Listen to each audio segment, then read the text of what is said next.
Berikut beberapa alasan yang membuat aku lebih suka tinggal di Kuala Lumpur dibanding negeri Konoha.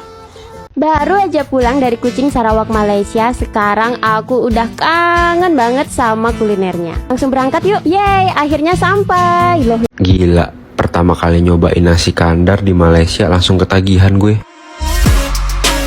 Halo guys. Assalamualaikum warahmatullahi wabarakatuh. Rek, jumpa lagi bersama saya Iki. Gimana kabar-kabar saudara-saudara, sahabat-sahabat saya? Semoga kabar kalian selalu baik-baik saja, dilindungi oleh Allah Subhanahu wa taala, dijauhkan dari segala bala musibah dan diberi umur panjang. Amin ya rabbal alamin. Oke, Rek, seperti biasanya Iki akan ngereksan sebuah video yang telah di-tag di TikToknya Mas Iki. Dan di video kali ini Mas Iki ingin ngereksan sebuah video mbaknya nih bilang lebih nyaman tinggal di Kuala Lumpur Malaysia dibanding dengan negaranya sendiri, yaitu Konoha. Loh, gak bahaya tambah. Dan ini banyak alasannya ya, bukan semata-mata beliau ini bukan semata-mata tinggal di Malaysia lebih gini-gini, dan banyak juga alasannya. Kalian udah penasaran kan videonya seperti apa? Jom kita simak bersama-sama. Tapi sebelum simak, jangan lupa dulu dong sokong channel ini dengan cara apa? Subscribe, like, comment, and share-nya. Apa-apa benda, komen dekat bawah. Janji jangan bergaduh. Yang suka bergaduh tak payah layan, Rek. Itu memang orang yang cari gaduh. Oke? Jom kita simak bersama-sama, Rek. Alasannya apa? Berikut beberapa alasan yang membuat aku lebih suka tinggal di Kuala Lumpur dibanding negeri Konoha. Let's go! Jadi jika dilihat dari situasi dan kondisi saat ini, bisa dibilang gue bisa bekerja dari rumah atau bisa juga bekerja dari mana saja. Tapi di sini aku lebih memilih untuk tinggal di Kuala Lumpur karena berbagai alasan yang ingin saya jelaskan di video kali ini. Yang pertama, public transportasi di Kuala Lumpur menurut gue itu lebih oke dan lebih mudah kemana-mana dibandingkan di rumah gue sendiri. Dimana di rumah gue, kalau gue tinggal di rumah, itu kemana-mana harus menggunakan transportasi pribadi. Dan dimana kalau gue nyetir itu kayak itik-itik speednya itu cuma 30.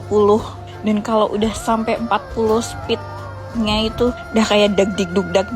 Jadi memang lebih safety itu menggunakan public transport. Itu yang membuat gue lebih suka stay di sini. Yang kedua, gue merasa kualitas hidup gue lebih bagus saat di Kuala Lumpur dibandingkan di rumah. Karena di sini aku belajar banyak hal mengenai kehidupan sendiri. Baik gue bisa jadi lebih mengontrol diri sendiri. Gue jadi bisa hidup lebih mandiri, dan di sini gue jadi nggak ketergantungan terus sama orang lain. Dan ini salah satu yang membuat gue jadi merasa lebih dewasa dibandingkan sebelumnya. Yang ketiga, di sini aku jadi punya banyak lebih sahabat, teman, dan juga relasi. Sementara ketika di rumah, teman-teman saya itu lumayan jauh jaraknya, sehingga untuk bertemu pun itu tidak akan mudah kayak langsung cus di hari itu bisa ketemu juga, karena memang kebanyakan anakku jauh-jauh dan mereka juga sibuk. Itu yang salah satu membuat gue untuk suka di sini. Halo Besti, kali ini aku ingin membahas sedikit tentang culture shock yang aku rasakan selama tinggal di KL. Let's go. Yang pertama adalah toilet umum di sini itu free loh Besti. Jadi ketika itu aku pernah pergi ke keliling Malaysia, dan saat itu aku berhenti di rest area. Ternyata toilet di rest area maupun di pom bensin itu free. Selain free, kebersihannya pun terjamin loh. Yang kedua, nggak ada abang-abang parkir. Maksudnya? Ya Besti, jadi di sini itu untuk parkir gratis ya Besti.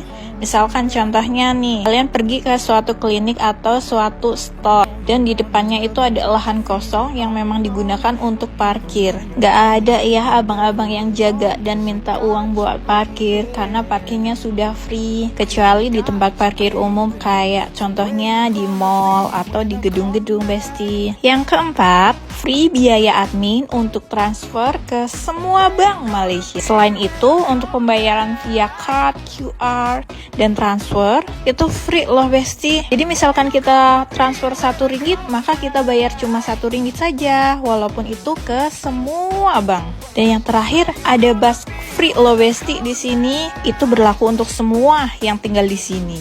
Betul. Nah, itulah alasannya Mbak tadi bilang bahwasalnya ya lebih enak ataupun lebih nyaman tinggal di Kuala Lumpur, Malaysia dibanding dengan Indonesia. Kayak gitu banyak alasan ya, Rek ya. Banyak hal yang mbaknya itu yang lebih nyaman dan lebih tenang, mungkin lebih enak gitu tinggal di Malaysia karena dekat dengan pekerjaannya juga ya, Rek ya. Dan di video selanjutnya ini Mas Iki ingin nge-reaction sebuah mbaknya ini itu hari kan traveling ke Malaysia, ke mana, Sarawak ya, Kuching Sarawak. Terus beliau ini udah kangen, padahal udah berapa minggu lagi kangen dengan kulinernya, Rek. Wah mbak. Dan emasnya bilang ya, Rek, ada juga emasnya yang traveling dari orang Indonesia, traveling ke Malaysia, jalan-jalan udah dibikin ketagihan ataupun kecanduan dengan makanan-makanan yang ada di Malaysia. Siapa sih yang nggak kenal makanan Malaysia ya, Rek? Karena memang udah terkenal dengan dijuluki surganya makanan. Oke, Rek, gak usah berbasa-basi, jom kita simak videonya lagi. Masih ingin nge-reaction kayak gitu ya. Oke, jom, Rek.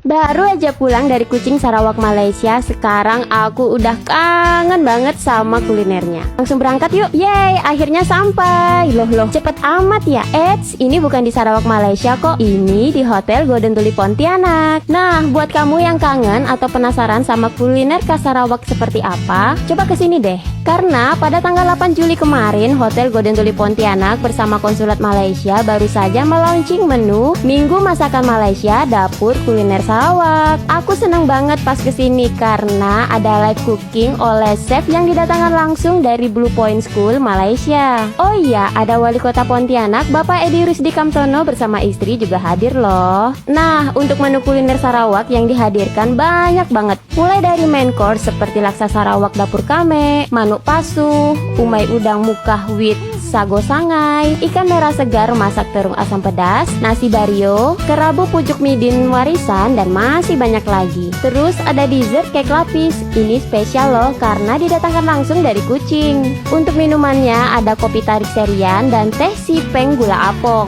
Asli, ini ngobatin kangen banget. Kira-kira menu kuliner Sarawak mana nih yang pengen kamu coba? Yuk ke Hotel Golden Tulip Pontianak. Gila, pertama kali nyobain nasi kandar di Malaysia langsung ketagihan gue. Halo guys, kali ini gue dan teman-teman gue mau berangkat ke Malaysia. Dan ini perjalanan trip pertama gue setelah gue resign dari kantor. Kali ini gue harus bangun subuh-subuh gini buat berangkat ke airport karena pesawat gue tuh flightnya jam 7:30 pagi. Malah masih ngantuk banget kan, gue cuma tidur 2 jam. Oh iya guys, perjalanan trip kali ini gue dan teman-teman gue modelnya backpacker ya. Dan ini tuh tanpa itinerary apapun. Jadi gue berangkat ke sini tuh karena ada tiket promo dari AirAsia cuma 800.000 udah PP. Gila banget kan. Oh iya, gue akan di Malaysia tuh 7 hari 6 malam ya. Dan gue sama temen gue akan backpackeran ke 2 kota, yaitu Kuala Lumpur dan Penang. Cus, mari kita berangkat. Setelah 2 jam perjalanan, tepat jam 10, gue sampai juga di KLIA. Akhirnya gue kembali lagi ke Malaysia.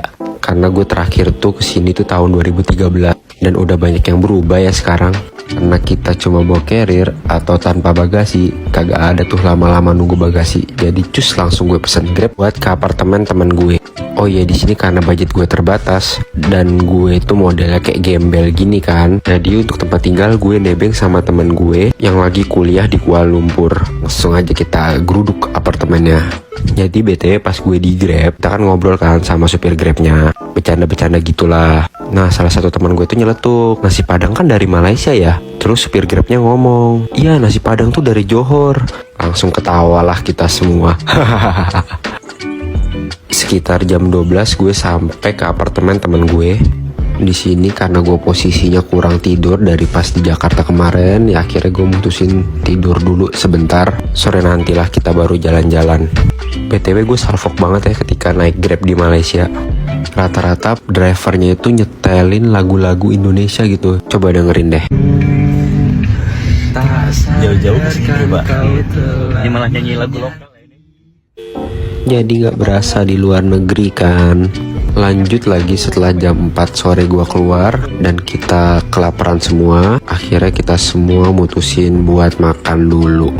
Nah ini rekomendasi dari temen gue, katanya nasi kandar Pelita tuh enak gitu. Kalau dari looksnya sih emang enak sih. Akhirnya gue mesen tuh nasi biryani, ayam sama kobis goreng sama pakai kuah kari. Dan pas gue cobain, aduh rasanya tuh enak banget.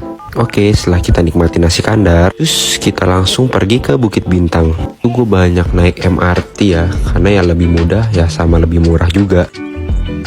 Di sini tuh menurut gue vibes-nya kayak Shibuya gitu ya. Menurut kalian gimana? Komen di bawah ya. Di sini gue sama teman-teman gue menikmati banget sih malam-malam di Bukit Bintang. Sama gue belanja buat Justipan juga ya, karena gue buka open Justip. Yang mau Justip bolehlah follow IG gue yang ada di bio. Karena kedepannya gue bakal banyak trip ke luar negeri dan pastinya gue buka open Justip dong. Karena gue butuh cuan buat jalan-jalan ini. Oke, lanjut ke ceritanya. Di Bukit Bintang tuh ternyata banyak pengamen ya, dan pengamennya tuh oke-oke banget sih menurut gue. Dan yang salfoknya lagi, kebanyakan pengamennya tuh nyanyiin lagu dari Indonesia dong. Kayak nggak di luar negeri bener-bener deh gue. Oke guys, karena kepanjangan, jadi gua buat part 2 aja ya untuk trip Malaysia ini. Boleh banget dong tonton terus video gue, karena besok gua akan keliling Kuala Lumpur. Dan jangan lupa follow TikTok dan IG gua ya. Thank you. Nah, itu pengakuan traveling orang-orang Indonesia yang saat berlibur ataupun jalan-jalan ke Malaysia. Ada yang bilang kangen lah, ada yang bilang ketagihan lah dengan makanannya. Memang luar biasa sekali ya. Dan saya mau bilang sekejap ya Mas ya. Saya mau komentari sebentar lah, sedikit lah gitu. Itu pengamen itu Mas, pengamen itu kalau di Malaysia itu menggunakan lesen Mas, gak asal-asalan ngamen kayak gitu ya. Orang-orang Malaysia tuh kalau mau gitaran atau mau musik itu ya, menjual suara, kalau kata Mas Ikinya ya, menjual suara itu menggunakan lesen Mas. Dan masalah rendang itu gak usah dipeributkan dari mana negara, dari mana ini.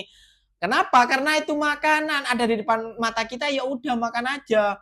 Orang orang Indonesia bila udah lama di Malaysia terus balik ke Indonesia terus menjual nasi lemak, orang Malaysia gak komplain kok, itu dari kami, itu punya kami, jangan diklaim, gak ada yang kayak gitu. Ya Rek ya, jadi gak usah dipeributkan masalah tentang rendang lah dari mana lah.